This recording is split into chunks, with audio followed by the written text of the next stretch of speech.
People's Republican party का 45वां महाधिवेशन हुआ संपन्न। आप देख रहे हैं BS4 न्यूज यूट्यूब चैनल पर। संवाददाता संजय खांडेकर, धामनालिंगा इनकी रिपोर्ट। धम्मचक्र प्रवर्तन दिन की पूर्व संध्या पर पार्टी के राष्ट्रीय अध्यक्ष लॉन्ग मार्च प्रणेता माजी खासदार प्राध्यापक जोगेंद्र कवाडे सर इनकी अध्यक्षता में संपन्न हुए कार्यक्रम में पार्टी के राष्ट्रीय कार्याध्यक्ष तथा उपाध्यक्ष लघु उद्योग विकास महामंडल महाराष्ट्र राज्य युवा नेता भाई जयदीप जोगेंद्र कवाडे इन्होंने नेतृत्व किया। यह महाधिवेशन नागपुर दीक्षा भूमि के पास बसे शासकीय ITI ग्राउंड परिसर में संपन्न हुआ। महाधिवेशन में सूत्र संचालन चरणदास इंगोले किया। अधिवेशन दौरान महाराष्ट्र की सुप्रसिद्ध गायिका पंचेला भालेराव इनका बौद्ध भीम गीतों का कार्यक्रम संपन्न हुआ। महाधिवेशन में कई मुद्दों पर चर्चा हुई, जिनमें गया स्थित महाबोधि महाविहार मुक्ति आंदोलन का मुद्दा अग्रस्थानों पर था। आने वाले 14 अक्टूबर 2025 को मुंबई आझादा मैदान पर होने वाले आंदोलन में पीपल्स रिपब्लिकन पार्टी के साथ अन्य रिपब्लिकन पार्टी के कार्यकर्ता सम्मिलित होने वाले हैं। आप देखते रहिए ऐसी ही महत्वपूर्ण विषयों पर आधारित घटनाएं आपके लोकप्रिय BS4 न्यूज यूट्यूब चैनल पर। चैनल को लाइक, सब्सक्राइब, शेयर कर चैनल को आर्थिक सहयोग। राष्ट्रीय कार्याध्यक्ष भाई जयदीप जी कवाडे, जे महाराष्ट्राचे पक्षाचे अध्यक्ष भाई गणेश उनवणेजी, महाराष्ट्राचे पक्षाचे कार्याध्यक्ष चरणदासजी इंगोले, मंचावर विराजमान मराठवाड्याचे अध्यक्ष प्राध्यापक गौतम मुंडेजी, महाराष्ट्राच्या पक्षाची महिला आघाडी आहे रमाई ब्रिगेडच्या महाराष्ट्राच्या अध्यक्ष आमच्या भगिनी रत्नाताई मोहोळ, मंचावर विराजमान नाव सांगता येईल कर्नाटकचे आपले अध्यक्ष ज्यांनी कन्नड भाषेमध्ये आपलं मनोगत व्यक्त केलं ते कर्नाटकचे अध्यक्ष पक्षाचे प्रकाश मूलभारतीजी, मंचावर विराजमान मुंबई प्रदेशचे अध्यक्ष भाई विजय वाघमारेजी, महाराष्ट्राचे संघटक कपिल लिंगायत, कुणाल गोस्वामी, मोनू गोस्वामी, युवा अध्यक्ष पलाश ठवरे, नागपूर शहराचे पक्षाचे अध्यक्ष आमचे सहकारी कैलासजी भुमले, पूर्व विदर्भाचे पक्षाचे अध्यक्ष आणि कामगारांचे जोरदार नेते विजय पाटील साहेब, कोल्हापूरचे पक्षाचे अध्यक्ष अशोक कांबळेजी, वाशिम जिल्ह्याचे पक्षाचे अध्यक्ष दौलत हिवराळेजी, जालना जिल्ह्याचे अध्यक्ष राजेंद्रजी हिवाळे, हिंगोली जिल्ह्याचे अध्यक्ष दिलीपजी भिसे, लातूरचे अध्यक्ष ND सोनकांबळेजी, सांगली जिल्ह्याचे अध्यक्ष एजाज भाई, मंचावर विराजमान नाशिक जिल्ह्याचे अध्यक्ष ॲडव्होकेट शशिकांतजी उनवणे, पुणे जिल्ह्याचे युवा अध्यक्ष अमित सोनवणेजी, गडचिरोली जिल्ह्याचे अध्यक्ष आमचे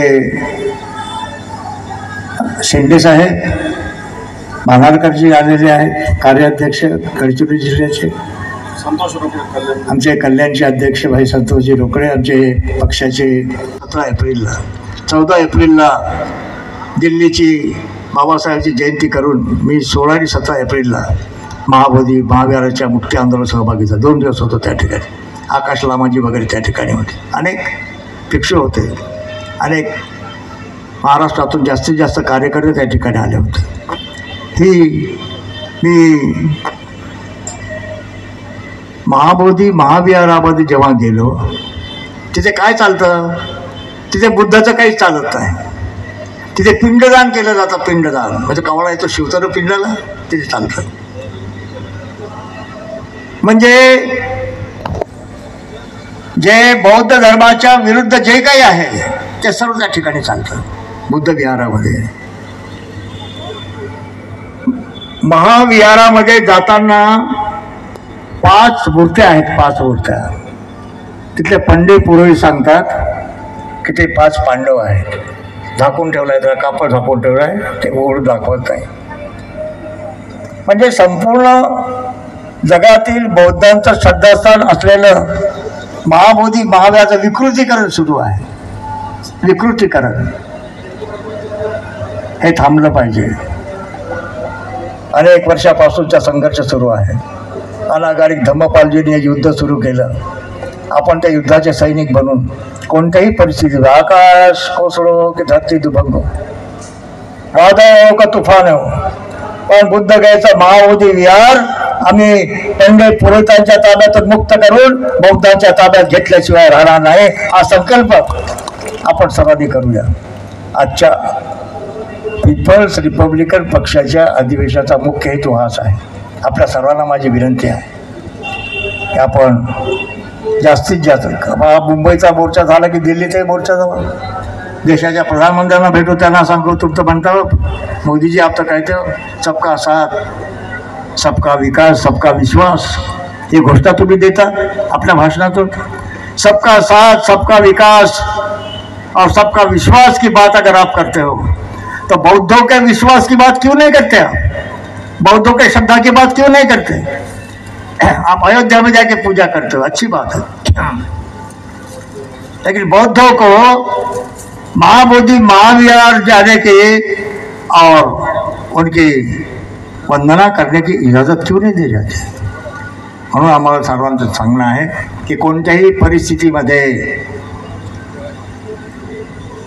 बुद्ध गयेचं महाबोधी विहार हे बौद्धांची आमची मालकी आम्हाला पाहिजे.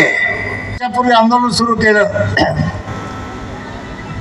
ब्रिटिश ॲक्ट रद्द झाला पाहिजे आणि महाबोधी महाविहार भारतीय बौद्धांच्या ताब्यात मिळालं पाहिजे. त्याचं स्वामित्व, त्याचं संचालन, त्याचं व्यवस्थापन हे सर्व बौद्धांच्या ताब्यात असलं पाहिजे. ही मागणी आपली आहे. आणि एका गोष्टीची या ठिकाणी घोषणा करावीशी वाटते की या संदर्भामध्ये अनेक संघटनांनी आंदोलनं केली आहेत. ठिकठिकाणी आंदोलन, अनेक राज्यामध्ये आंदोलनं झाले. महाराष्ट्राच्या प्रत्येक जिल्ह्यामध्ये प्रत्येक तालुक्यात आंदोलनं झालीत महाबोधी महाविहार मुक्तीसाठी. पण आता अशी छोटी छोटी आंदोलन करण्याच्या ऐवजी मुंबईमध्ये 3दा बैठकी झाल्यात. आणि आनंदाची गोष्ट अशी की राजकारणामध्ये जे रिपब्लिकनवाले किंवा बाकीचे लोक एकत्र येत पण त्यात होता नाही. महाबोधी महाविहार मुक्तीच्या बैठकीसाठी रिपब्लिकन पक्षाचे सर्व छोटे मोठे गट, धार्मिक संघटना, धर्म संघटना, स्वयंसेवी संघटना सर्व एकत्र आल्यात आणि निर्णय घेतला की येत्या 14 ऑक्टोबरला मुंबईमध्ये आझाद मैदानावर विराट अशा प्रकारचा महाबोधी महाविहार मुक्ती मोर्चा करण्याचा निर्णय घेण्यात आलेला आहे. त्या मोर्चामध्ये आपल्याला सहभागी व्हायचं आहे. कारण हा आपल्या अस्मितेचा, आपल्या अस्तित्वाचा, आपल्या धम्माच्या प्रतिष्ठेचा प्रश्न आहे. यासाठी 14 ऑक्टोबरला मुंबईमध्ये जो विराट विशाल अशा, आणि त्यामध्ये सर्वच पक्षाचे नेते होते, आठवले साहेब होते, राजेंद्र गवई साहेब होते, इतर सर्व रिपब्लिकन पक्षाचे छोटे मोठे नेते, कोरगडे गटाचे होते, विविध संघटना होत्या. म्हणजे लहानापासून तर मोठ्यापर्यंत जेवढे काही रिपब्लिकन गट आहेत सर्व होते त्या ठिकाणी. नानासाहेब हिंदीचे त्या ठिकाणी. तेव्हा 14 ऑक्टोबरला महाबोधी महाविहाराच्या मुक्तीसाठी एक कृती समिती तयार केली आपण. महाबोधी महाविहार मुक्ती आंदोलन कृती समिती, या कृती समितीच्या वतीनं आपला हा मोर्चा निघणार आहे. नेता जनता नेतृत्व करेल, जनतेच्या पाठीशी आम्ही सोबत राहू. कोण नेतृत्व करेल हा महत्त्वाचा प्रश्न नाही, कोण नेता बनतो महत्त्वाचा प्रश्न नाही आहे. फक्त जगातील बौद्धांचं श्रद्धास्थान असलेलं महाबोधी महाविहार मुक्त झालं पाहिजे, पंडित पुरोहितांच्या ताब्यातून मुक्त झालं पाहिजे. तिथे काय काय चालतं पाहिजे तुम्हाला? विजय असो.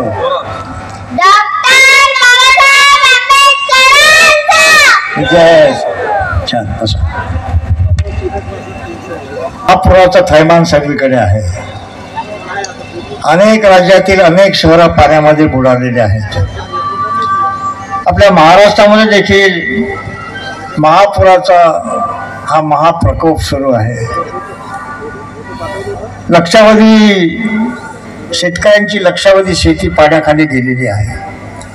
हातातोंडाशी आलेलं पीक या पुरामुळे नष्ट झालेलं आहे. अशी परिस्थिती आहे. तरी पाऊस काही थांबत नाही. आज कशी काही मेहरबानी केली माहीत नाही, थांबला थोडा येता थांबला. पण बाबासाहेब म्हणतात, आबांदादा म्हणतात, तुफानातले दिवे आम्ही तुफानातले दिवे,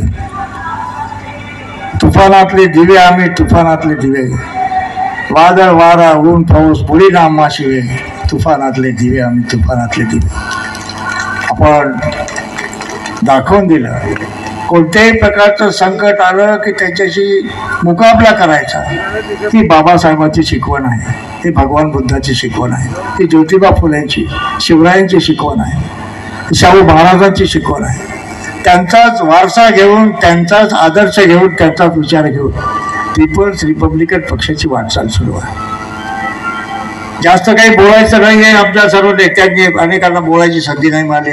थोडा केव्हा पाऊस कोसळ काही सांगता येत नाही. त्यामुळे आपल्या पक्षाने काही निर्णय घेतलेले आहेत. एक तर अनुसूचित जातीचं, दलितांचं जे आरक्षण आहे त्याचं वर्गीकरण करण्याचं महाराष्ट्र सरकारने ठरवलेलं आहे, ABCD. त्यामुळे जर आपल्या आरक्षणाचं वर्गीकरण झालं, आपल्या दलितांची जी एकजूट आहे ती एकजूट नष्ट झाल्याशिवाय राहणार नाही.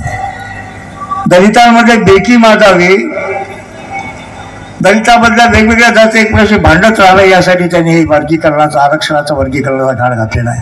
या महाराष्ट्राच्या सरकारला आपल्या सर्वांच्या साक्षीने आम्हाला सांगायचं आहे, कोणत्याही परिस्थितीमध्ये अनुसूचित जातीचं वर्गीकरण आम्ही होऊ देणार नाही.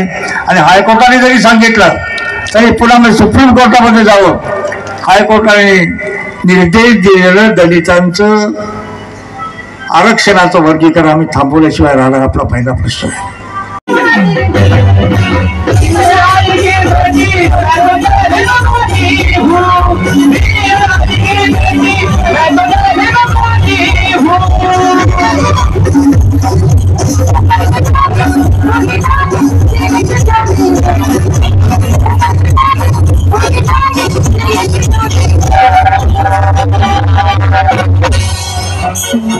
बाई आता लेखी उभं तर आहे का, पण काही धाडच होईल ना त्यांचं काही करायचं.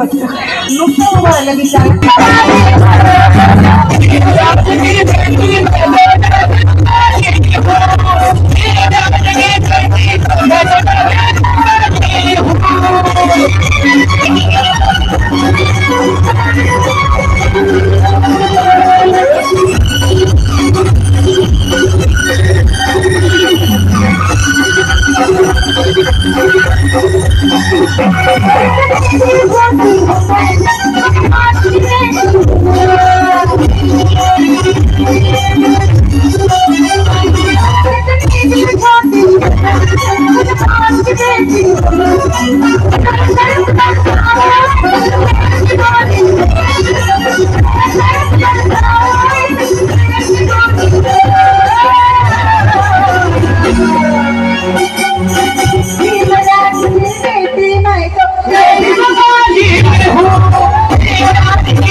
टाळ्या वाजवायच्या आणि एकदा जोरात तुमचा सगळ्यांचा आवाज आला पाहिजे. डॉक्टर बाबासाहेब आंबेडकरांचा, डॉक्टर बाबासाहेब आंबेडकरांचा जय जय भीम.